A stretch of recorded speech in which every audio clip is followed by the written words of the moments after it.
దేవునికి స్తోత్రం. మీ అందరికీ నా హృదయపూర్వక వందనాలు తెలియజేస్తున్నాను. యేసుక్రీస్తు ప్రభుల వారు ఈ లోకంలో ఉన్నప్పుడు మత్తయి సువార్త 5వ అధ్యాయంలో, 6వ అధ్యాయంలో, 7వ అధ్యాయంలో కొన్ని మాటలు ఆయన కొండ మీద ప్రసంగంలో ఆయన మొదట అని కొన్ని మాటలు చెప్పాడు. అది చాలా విలువైనటువంటి మాటలు. ఎందుకు మొదట అన్నాడంటే, దేవునికి ప్రార్థన చేస్తున్నప్పుడు కానీ, దేవునికి అర్చన చేస్తున్నప్పుడు కానీ, మనము దేవునికి మొక్కుబడులు చెల్లించుతున్నప్పుడు కానీ, దేవునికి మొక్కుబడులు చెల్లించుతున్నప్పుడు కానీ, అలాగే ఎదుటివారిలో ఉన్నటువంటి బలహీనతల్ని మనము ఎత్తి చూపించడం కానీ, అలాగే ఈ లోకంలో ఉన్నటువంటి వాటిని వెతుకుచున్నటువంటి పరిస్థితుల్లో కానీ దేవుడు మాట్లాడినటువంటి మాట ఏంటంటే, మత్తయి సువార్త 5వ అధ్యాయము 24వ వచనం. అక్కడ బలిపీఠము నెదుటనే నీ అర్పణము విడిచిపెట్టి మొదట వెళ్ళి నీ సహోదరునితో సమాధానపడము, అటు తర్వాత వచ్చి నీ అర్పణము నర్పింపుము. అంటే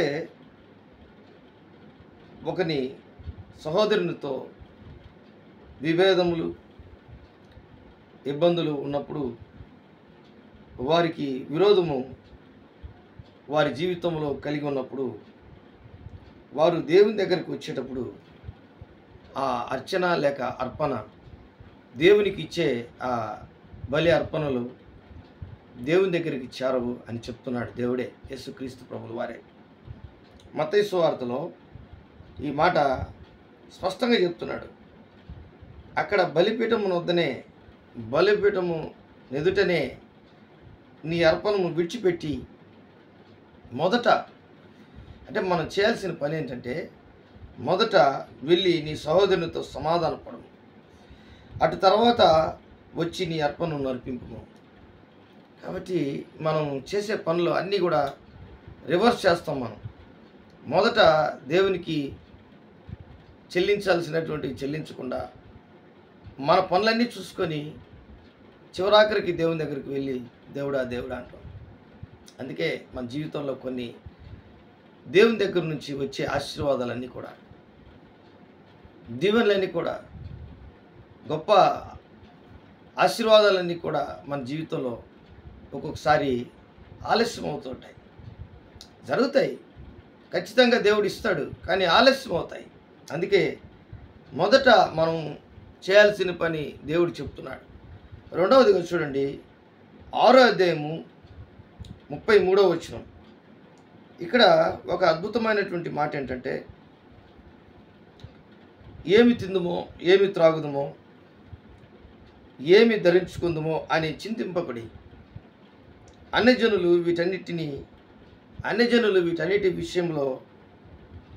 వీటన్నిటి విషయమై విచారింతురు.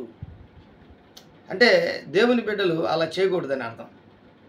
ఏమి తిందుమో, ఏమి త్రాగుదమో, ఏమి ధరించుకుందుమో, అన్యజనులు వీటన్నిటి గురించి విచారిస్తారు. అయితే మనం చేయాల్సిన పని ఏంటో చెప్తున్నాడు యేసు ప్రభు. కాబట్టి మీరు 32వ వచనం అంటాడు, ఇవన్నీ మీకు కావాలని మీ పరలోకపు తండ్రికి తెలియను. కాబట్టి దేవునికి మన విషయాలన్నీ కూడా తెలుసు. అందుకే అంటాడు ఒక మాట 33లో, కాబట్టి మీరు ఆయన రాజ్యమును నీతిని మొదట వెదుకుడి. మనం చేయాల్సిన పని మొదట అర్చన చేసేటప్పుడేమో దేవునికి మ్రొక్కి మన అర్చన చేసేటప్పుడేమో చేయుచుండగా జ్ఞాపకం చేసుకోవాల్సిన మాట ఏంటంటే సమాధానం.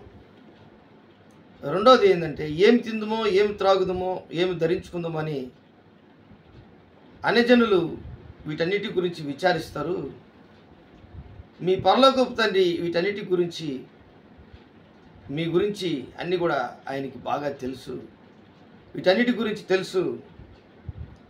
కాబట్టి మనం ఏం చేయాలంటే మొదట ఆయన రాజ్యమును నీతిని మనం వెతకాలి. కాబట్టి మీరు ఆయన రాజ్యమును నీతిని మొదట వెదుకుడి, అప్పుడు అవన్నీ మీకు అనుగ్రహించబడు.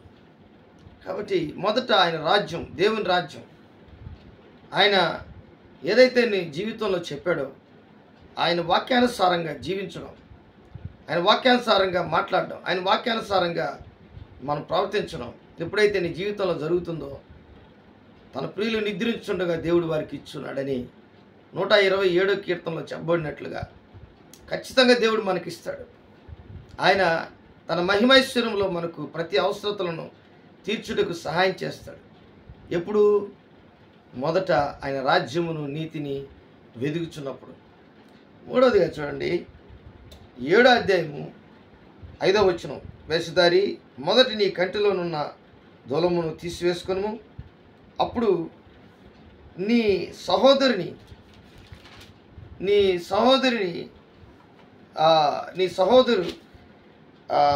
ఎంత గొప్ప మాట చూడండి, సహోదరుని కంటిలోనున్న నలుసును తీసివేయుటకు, నీ సహోదరునిలోనున్న అంటే నీ సహోదరునిలోన కంటిలోనున్న నలుసును తీసివేయుటకు నీకు తేటగా కనబడను. మొదట ఏం చేయాలా? ఒక వ్యక్తి నేను బాగున్నాను, నేను ఆధ్యాత్మికంగా బాగున్నాను, నాకంటే గొప్ప స్పిరిచువల్గా ఎవరు నాకంటే గొప్పోళ్ళు లేరు అని కొంతమంది డంబాలు చెప్పుకుంటుంటారు. అలాంటి వారికి దేవుడు మొదట నీ కంటిలోనున్న దూలమును తీసివేసుకోము. అంటే ఎదుటివారి మీద వాళ్ళు ఎలాంటి వాళ్ళు, వీళ్ళు ఎలాంటి వాళ్ళు, వాళ్ళు పనికిరాని వాళ్ళు, వీళ్ళు మంచోళ్ళు, వాళ్ళు చెడ్డోళ్ళు, ఈయన ఒక డాక్టరో లేకపోతే ఇంజనీరో లేకపోతే ఒక ఇల్లు కట్టే బిల్డరో ఏమేమో ఆయనే అన్నీ అయిపోతాడు, ఆయన జడ్జి అయిపోతాడు, అన్నీ ఆయన అయిపోతాడు. ఎందుకంటే ఆయన కంటిలో ఉన్నటువంటి దూలము ఆయన కనబడదు. అందుకే దేవుడు ఏమంటున్నాడంటే వేషధారి అంటున్నాడు. కాబట్టి ఏంటి, నీ కంటిలో ఉన్నటువంటి దూలమును మొదట నీ కంటిలో ఉన్నటువంటి దూలమును తీసివేసుకొనుము అంటున్నాడు. అంటే ఈరోజు దేవుని బిడ్డలారా 3 విషయాలు. ఒకటి వ్యక్తిగతంగా మనసులో ఉన్నటువంటిది, రెండోది శరీరంలో ఉన్నటువంటి పరిస్థితి, శరీరానికి కావలసినటువంటి ఆహారం, ఏమి తిందుమో, ఏమి త్రాగుదమో, ఏమి ధరించుకుందామో శరీరానికి. ఈ కంటిలో ఉండేది మాత్రం హృదయంలో నుంచి వచ్చే ఆ విషయాలు అన్నమాట. అవన్నీ పైకేమో ఏమో బాగుండవా, ఏమయ్యా బాగుండవా అని మాట్లాడుతూ లోపల వారి గురించి భయంకరంగా తిట్టుకుంటూ అవమానంగా, అటు వాళ్ళు పోయిన తర్వాత అవమానంగా మాట్లాడుతుంటారు అలాంటి వారు.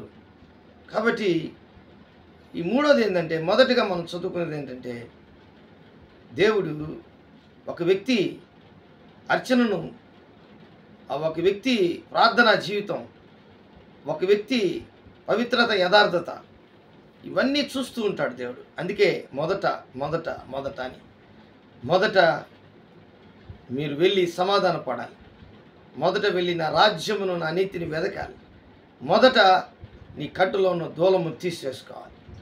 ఇది కొండ మీద ఉన్న ప్రసంగం. యేసుక్రీస్తు ప్రభుల వారు సెర్మన్ ఆన్ ద మౌంట్, ఆయన కొండ మీద ప్రసంగంలో చెప్పినటువంటి మాట.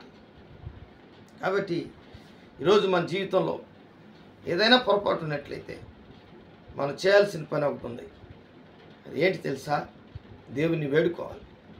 మొదట మనం చేయాల్సిన పని ఏంటంటే, దేవుని ప్రభువా నేను ఎలా సమాధాన పడాలి, ఎలా నిన్ను వెతకాలి, ఎలా ప్రభా నా కంటిలో ఉన్న దూలం తీసుకోవాలి, ఎలా నా మనసులో ఉండండి బయట పెట్టి పక్కన పెట్టి ఎదుటివారిని నలుసు నీకు కనబడేట్టుగా, నాకు కనబడేట్టుగా నేను ఎలాగ ప్రవర్తించాలి అనేది మనం దేవుని అడుక్కుంటే అప్పుడు మనం సరి చేయబడతాం. దేవుని వాక్యం నిన్ను సరిచేస్తుంది, నన్ను సరిచేస్తుంది, మన జీవితాలను సరిచేస్తుంది. దేవుడి వాక్యాన్ని దీవించి ఆశీర్వదించుగాక. ఆమేన్. ప్రేమ నమ్మకం కలిగినటువంటి నా యేసయ్య, కూడి వచ్చినటువంటి బిడ్డలందరినీ మీర్చి అయినా మా జీవితాల్లో కూడి వచ్చిన బిడ్డలను మీరు దీవించండి, ఆస్వాదించండి. మా జీవితాల్లో గొప్ప కార్యాలు మీరు చేయండి.